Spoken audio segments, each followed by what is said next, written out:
ነግሯቸው ስለነበረ እሳቸውም ጉዳዩን ከስር ከስር እየተከታተሉት ነበረ። ከአሁን በፊት እንግዲህ ዳኒን አንድ ቃል የምትገባልኝ ነገር እሷን እየተከታተልክ መረጃ እንድትሰጠኝ እፈልጋለሁ።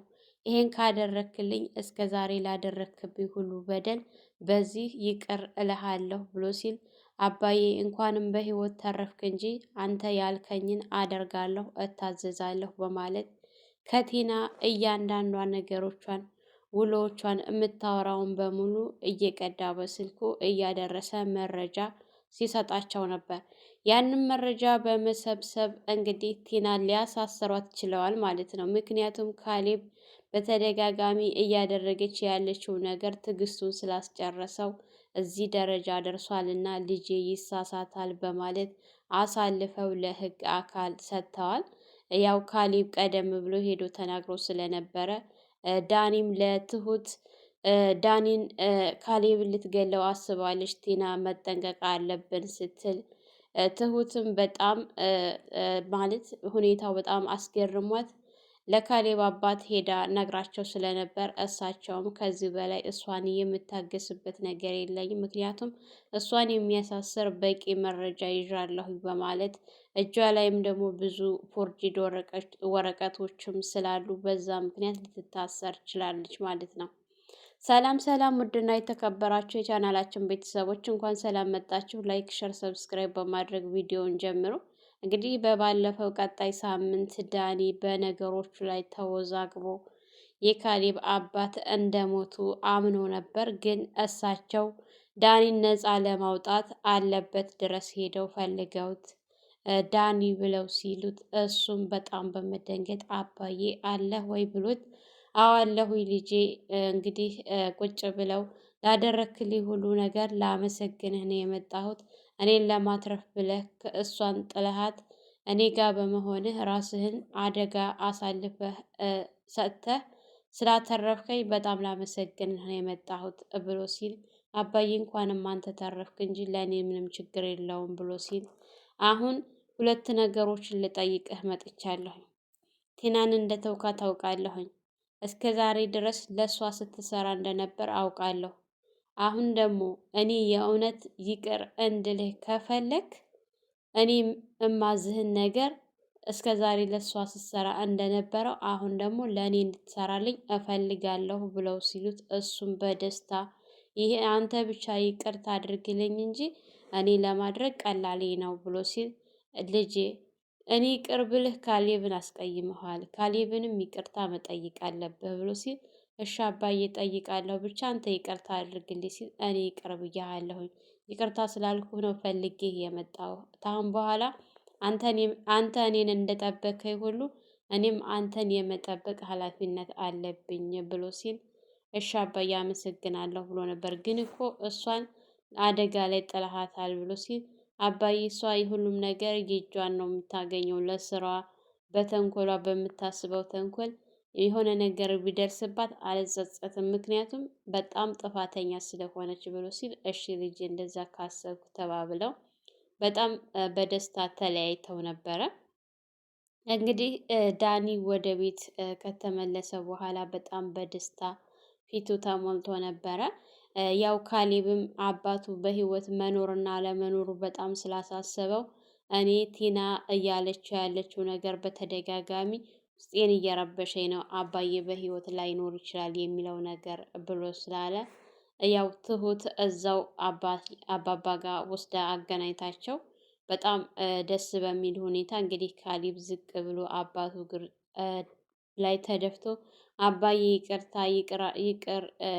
ይቅር በለኝ ለደረሰብህ ሁሉ በእኔ ምክንያት ነውና አባዬ ይቅር በለኝ እያለ እንግዲህ ተጸጽቶ አባቱን ይቅርታ ሲጠይቅ እሳቸውም ልጄ አንተ ምን አደረግክ? እሷ ናት እንጂ አንተ እኮ ምንም ያጠፋኸው ነገር የለህም። እኔ ሁልጊዜ ይቅር ብዬሃለሁ፣ አንተ ምንም ነገር አላደረክም እኔ ላይ በማለት ይቅርታቸውን ተቀብለውት ስለነበረ እሺ ብሎ እንደው ግን አባዬ እኔ እኮ አንድም ቀን ጠብቄ አላቅም፣ ቆይ ትሁት ባትኖር እህኔ እኮ በህይወት አላገኝህም ነበር ምናምን እያለ እንግዲህ ትሁቴ አድናኛለች። ለዚህ ሁሉ ምን ብዬ እንደማመሰግናት አላውቅም። ከሷ በተጨማሪ ደግሞ ዳኒም በጣም ረድቶኛል። ምክንያቱም ለኔ ብሎ ምንም እንኳን እሱ ባያወጣኝ ለኔ ብሎ ራሱን አደጋ ላይ ጥሎ ነበር የመጣው እና እሱንም አሁን የኔ ሰው ሆኗል ምናምን ብሎ ሲል አባዬ እንዴት አመንከው ሲል ትሁትም ካሌብ አንተ እሱን አልተቀበልከውም እንጂ አሁን ዳኒ ከልቡ ተጸጽቷል። በጣም ጥሩ ሰው ሆኗል። እኔ ዳኒን በጣም እምጠላው በመጥፎ አይን ነበር የማየው። ነገር ግን አሁን ዳኒ በጣም ስለተጸጸተ እንደዚህ ሆኖ በማየቴ በጣም ደስ ብሎኛል ምናምን ሲል ትሁት እንግዲህ አንቺም እንደዚህ ከሆንሽ እሺ ችግር የለውም ተባብለው ወደ ቤት ተያይዘው እንደተመለሱ ዳኒና ቲና አብረው ተገናኝተው የፎርጂድ ወረቀት እንግዲህ እንዲሁም ደግሞ የመሞቻ ማረጋገጫ ወረቀት እንዳሰራች እና ያንን ነገር ልትሰጠው እንደሆነ ስትነግረው ያው ዳኒ ስለሚያውቅሽ እንደፈለግሽም ነበር ያላት ማለት ነው። እንግዲህ እቤት ሂዳ እያለቀሰች ስትገባ ዳኒ በጣም ተገርሞ ያው ዳኒ ምክንያቱም ካሌብ አሁን ላይ በጣም እያለቃቀሰች ስትገባ በጣም ተገርሞ ከእሷ ማልቀስ የትሁት መጨመር እሷ ስታለቅስ እንግዲህ ትሁትም አብራ እያለቀሰች ስታስመስል ካሌብ በጣም ተገርሞ በመገረም ሁለታቸውንም ሲያያቸው ነበር። ምክንያቱም ውሾታን እንደሆነች ታውቃለች። ምን ነካት ትሁት በማለት በትሁት በጣም ተገርሞ አስተያየቱ ለየት ይል ነበረ ማለት ነው። እንግዲህ ቆይ ምን መሆናችሁ ነው? በቃችሁ፣ ሀዘን አያስፈልግም ምናምን ሲል አዎ ልክ ነህ፣ ሀዘን አያስፈልግም። አባዬ እንግዲህ ሂዷል። እሱ ወደ እኛ አይመጣም፣ እኛን እንጂ ወደ እሱ የምንሄደው። መጽናናት አለብህ ምናምን ስትለው እሺ አመሰግናለሁኝ ብሎ ስላት እመጣለሁኝ እሺ አብሽር ብለው ነበር ከቤት የወጣቸው።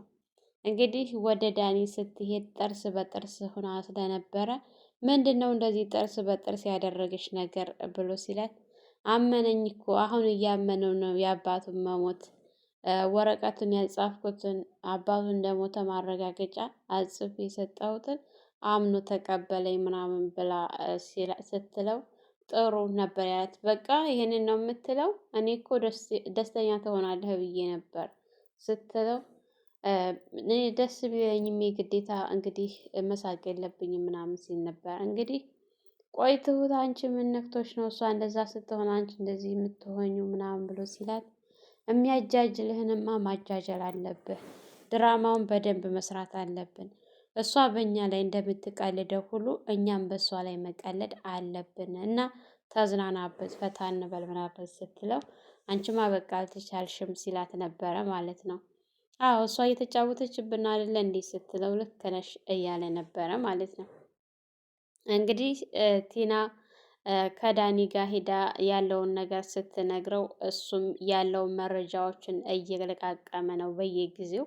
እሷ ጋር ትንሽ ጊዜ አሳልፎ ከመጣ በኋላ ወደ ቤት ተመልሶ መጥቶ ከትሁት ጋር በቃ ደስ በሚል ቅርርብነት እያወሩ እንደዚህ አትመስለኝም ነበር፣ እንደዚህ አትመስኝም ነበር ምናምን በጣም ነበር የምጠላህ እያለች ስትነግረው ይሄን ያክል እያለ በጣም ባላይ ሁሉ ደስተኛ ነበርኩ። ነገር ግን በአባባ በኩል ወደድኩ ምናምን ምክንያቱም እኔ ለአባዬ ጥሩ ታማኝ ሰራተኛ ነኝ። አንተም በመታመንህ ላደረግከው ነገር ውለታህን ከፍለን አንጨርሰውም እና እናመሰግናለን ስትል እኔ በጣም ነው ደስ ያለኝ። እንደዚህ እኮ የምሞገስ አልመሰለኝም ነበረ።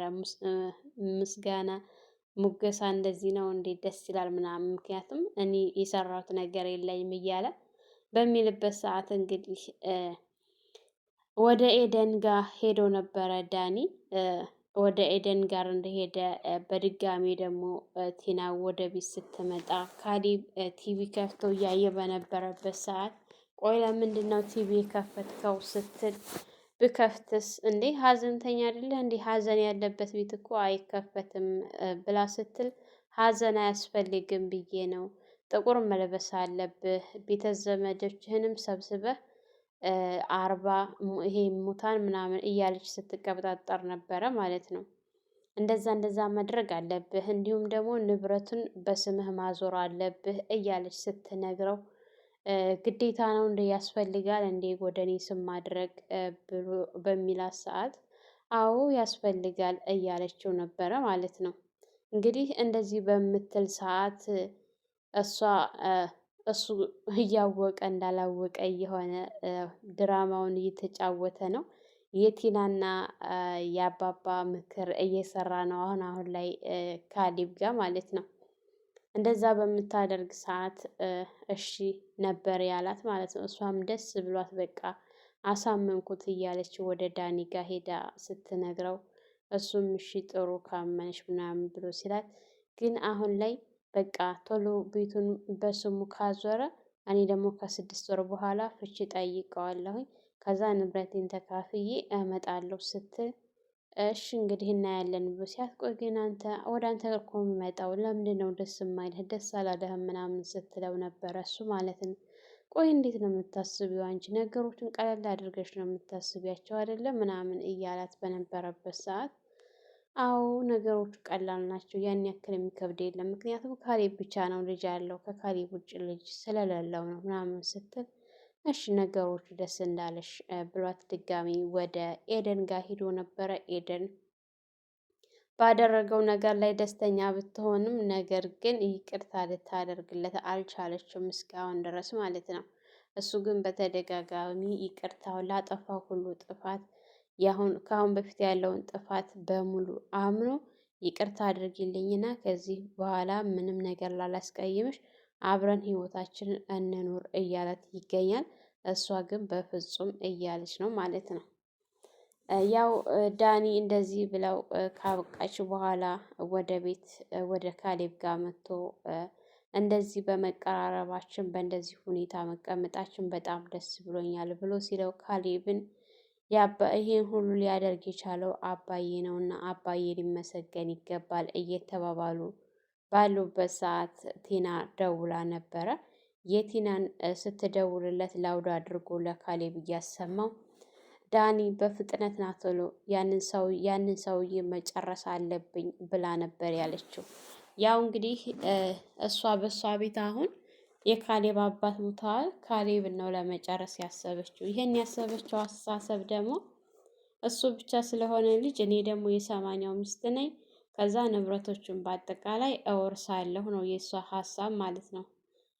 ሀሳቧ እንደዛ ነው። ቢሳካላት አይሳካላትም እንጂ ይሄንን ስለሰማ ያው ስምን ባትጠቅስም እሱን እንደሆነ ገብቶታል። ካሌብ ወደ አባቱ ጋር ሄዶ አባይ ነገሮቹ ወዳልታሰበ አቅጣጫ እየሄዱ ነው። ምክንያቱም አሁን የማስወግደው ሰው አለ እያለች ነው ብሎ ሲላቸው አባቱን ቆይ ማንን ነው ስትል እሱን ዳኒ ስታገኘው ይነግረሃል ነበር ያለው። እንግዲህ ዳኒ ወደ ትሁት ጋር ሄዶ ትሁት ካሌብን ልንጠብቀው ይገባል፣ ቲናኮ አስወግደዋለሁ አስገድለዋለሁኝ እያለች ነውና መጠንቀቅ አለብን፣ እንንገረው ወይስ ምን ይሻላል ስትል ሲላት ተነገርነውማ ቅድሚያ እሱ ይገላታል፣ ስለዚህ መናገር የለብንም እኛ በቻልነው ያክል መጠበቅ አለብን እንጂ ስትል እሺ ቆይ ምን እናድርግ በሚባባሉበት ሰዓት እሱ መሳሪያውን ይዞ ሳላ ላይ በነበረበት ሰዓት የኔ ፍቅር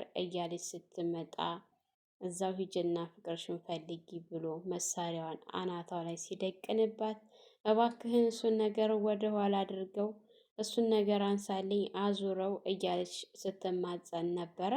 እንግዲህ እስከ ዛሬ ላደረገችው ሁሉ የእጇን የምታገኝበት ጊዜ ደርሷል። ብዙ መረጃ ያላቸው ብዙ ነገሮች አለ። እሷን በአንድ የስልክ ጥሪ ማስያዝ ብቻ ቀላል ነው፣ እንዴት እንደዚህ ታደርጋለህ እያሉ አባቱ ሲቆጡት ነበረ ማለት ነው።